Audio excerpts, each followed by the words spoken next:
Welcome to another edition of In the Know. I am your host, Tony Reeves.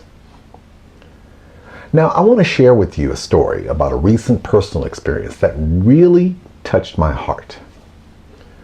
In recent weeks, as part of my responsibility as an education chair for an organizational committee, I discovered an interesting situation after talking to the mother of one of our organization's scholarship recipients.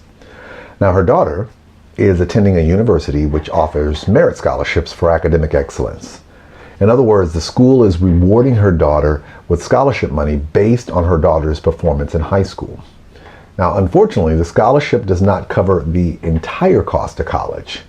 As such, the young lady and her parents were very aggressive about seeking out and successful in obtaining external scholarships to pay the difference not covered by the university. As such, the student now is in a position to cover all of her education expenses, or so she thought. Unfortunately, the young lady discovered that her universities, like some other universities, has a practice of reducing or offsetting the cost of merit scholarships based on any external scholarships received by the students. Still a little confused? Well, let me explain how it works. So assume, for instance, you have a university that costs $20,000 to attend.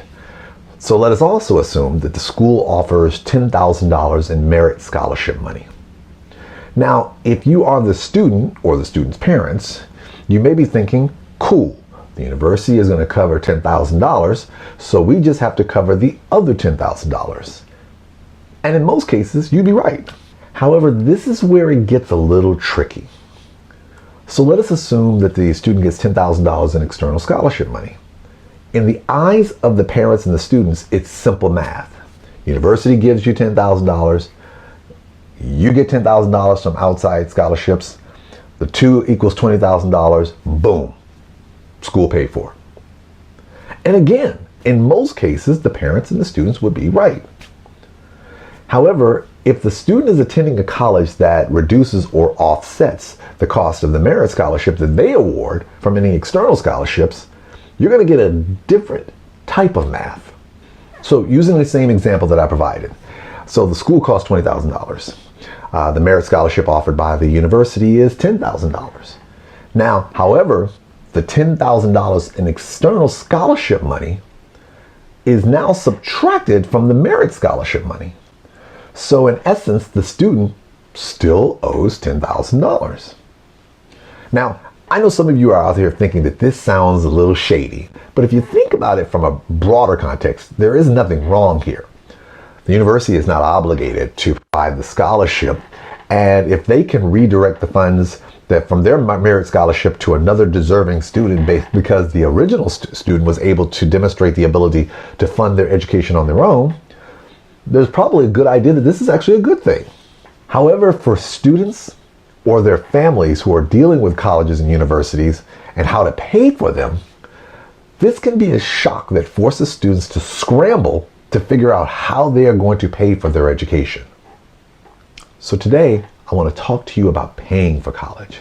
I do not want to focus on the math or the scholarships or even the practices of the universities with regards to offering scholarships.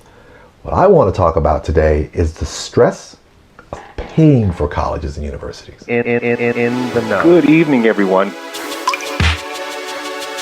the know. Tony Reeves, fire. Following the news in any way, shape, or form. No shortage of things to talk about. What did Reeves mean? What will it bring? And probably the best way I can illustrate this is kind of share with you my own personal experience. As a person who paid for his own college education, I can tell you from my experience in figuring out how to pay for college that this was not a pleasant experience. Now, I came from a single parent household. My mom was a school teacher in the South. And at the time, I got the opportunity to go to a small private university as an out-of-state student. So that experience, going to school and figuring out how to pay for it, I had a few shocking things occur that shocked me in terms of how to deal with it. So now you've got to keep this in context. At 18 years of age, I had never paid a bill. I had never held a job. I had never had any financial responsibilities. So when I decided to go to college, I did the thing that almost all college-bound kids do. I apply for colleges, I apply for scholarships, and I apply for financial aid, pretty much in that order. The first part, applying to college, was pretty easy, even though I was grossly uninformed. Like a lot of young kids who are looking to go to college, college was about the campus, the degrees, the classes, the location, and every other thing a college-bound kid is thinking about when they're looking at going to school. Unfortunately, I had no focus or no idea how to focus on the practicality of college. I didn't focus on how much it cost. I didn't think about how I was going to pay for it, and I didn't think about what was my options in the event that I couldn't pay for it. So then after the first part, after getting accepted into college, which of course, at this time I was looking to go to a school that cost roughly $18,000 a year to attend, my next focus became scholarships. And so I applied. Now, here's the funky part about the second part of the process about scholarships. I don't know how it is today, but back when I was going, and this was 87 at the time, in retrospect, I didn't apply for a lot of scholarships. And to be honest, I did not know where to go to apply for scholarships. You got to remember, this is 87, so at this time there was no internet. For most students in my position, you're heavily reliant on your guidance counselors, who played an active role in letting you know what scholarships you should and you shouldn't apply for. So in my instance, I only had a handful of scholarships because the persons who I were relying upon to kind of direct me didn't really tell me about a lot, and I didn't know where to go to look for them. So as such, by the time I got ready to go to the university, I only had one scholarship that the university offered that was going to pay me $5,000 a year to shave off the $18,000, which of course leads me to my third part, which is the financial aid.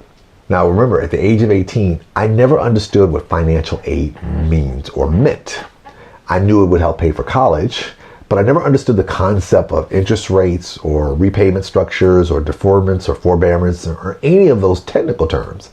In my mind, financial aid was aid to assist those persons who was in financial need. And so after going through all these steps, I was ready to make the journey to attend college and pursue my academic dreams with no issues and no stress, or so I thought. Now, when I arrived at the university that I attended, and I attended the University of Tampa, I was, as most freshmen are, pumped up. I was in a new state of Florida. I was in a new city, Tampa, Florida. And I was at this great private school, the University of Tampa. And that I'd never even seen before. So here I am in this new area, new environment, new people, 900 miles away from home, and I am ready to rock and roll. Everything was perfect. Around week 2, and by this time, we're just starting my first week of classes. So, your first week you're there. They go through all the orientation and all the fun things. This is your dorm room. This is where the cafeteria is. This is how you use your car. All that fun stuff. The second week is when you roll into taking your classes. And so around this time, this is when it all started. So while I'm in class, I get a call from the registrations office. I'm sitting in class and somebody's like, Anthony Reeves, they want you down at the registrations office. I'm like, okay. So I go down to the registrations office. Okay. And when I arrived, I was told that some of my classes had not been paid for. So I needed to go to the financial aid office. Now, as a result, you can imagine. So as a result, I'm in this unique position of having to try to mentally figure out, well, how does this happen? I have no clue what's going on. Remember, I'm 18 years old, 900 miles away from home, and I have no concept of money management or what needs to happen in terms of paying for my education. All I know is they said, your classes aren't paid for, go to financial aid. So here I go and walk into financial aid. So of course, getting called out of the class, I'm stressing. Being told that my classes aren't paid for, I'm stressing. And now I'm walking in here and I don't know what they're going to tell me. And then they proceed to drop the boom on me. So when I walk in there, they tell me the only money the university has is from the scholarship that they offered me. And in addition, the monthly amount that my mother, or we were, in this case my mom was taken care of, was expected to pay was $900 a month. And they had not received the first check yet. Now, my heart is racing for a variety of different reasons.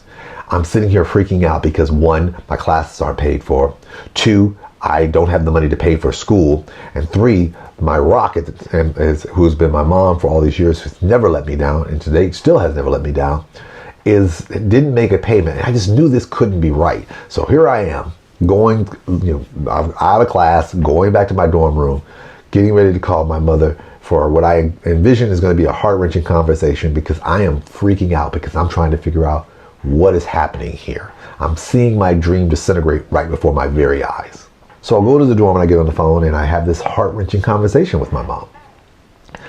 My mother had actually written the check, but as she sat there and looked at this check, the reality was this was a check that she was going to have to write that was going to literally take up almost half, if not more than half, of her paycheck. Wrap your brain around this. This is 1987. Back in this time period, this was 1987. I was in Arkansas. Arkansas at the time had a reputation. It did not have a strong reputation for paying teachers a lot. So here's a situation where my mother's a single mother living on her own, having to make the decision about whether she can make a check out to a university so her baby can attend college, or whether she can eat. And she just couldn't do it. And it was funny because when we were talking, my initial thought was, oh my gosh, what do I do? And then I, for whatever reason, I had a level of peace where I said, you know what? My mom has always had my back. It's always been she and I. If she literally can't do it, it's because she literally cannot do it. So in my mind, I had decided, you know what? If that's the case, I completely understand. We'll figure something out, and I'll try to do whatever I can to take care of this. After talking to my mom, I had returned to financial aid and just talked to them to find out what my options were. And to my surprise, the university contacted the people at the company's called FAFSA. That's the program that administers student loans and financial aid.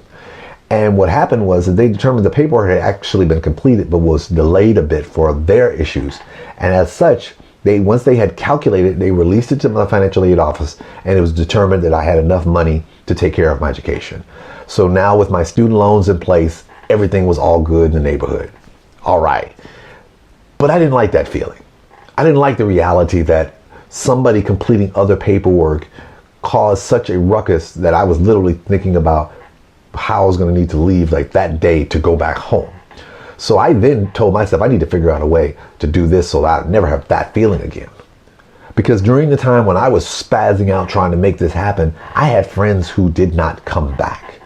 They weren't in a financial position to be able to return back to the university. So the options that presented themselves to me that I was able to avail, they were not in a position to do so. And it was just as crushing for them as it was for me when dealing with these situations as well. The harsh reality about going to college is that going to college should be a magical, memorable, educational, and life experience. It should be a time for new friends, new places, and new experiences. Unfortunately, for too many students and their families, paying for this experience can often result in a high level of stress. Stress that should not be placed on the hearts and minds of young students who are trying to pursue their dreams. That's it for today's In the Know with Tony Reeves, and I want you to always remember, when preparing the next generation for pursuing their college dream, do everything you can to help them avoid the nightmare of the stress that comes with paying for that college dream. And I want to thank you, our listening audience, for tuning in. If you have Instagram, Facebook, and Twitter, make sure you type my handle. My name is Reeves for more interesting content. I always like to share. Again, I'm Tony Reeves, and always make sure you are in the know. And if nothing else, be ready to answer the question, are you ready for the Anthony Reeves experience? In the know. Good evening, everyone. In the know. Tony Reeves. Tony Reeves. Tony Reeves. Tony Reeves. Fire. Following the news in any way, shape, or form. No shortage of things to talk about. What does it mean? What will it bring? This is a reality we simply have to accept. Tony Reeves. Fire. Tony Reeves. Let's go ahead and get started.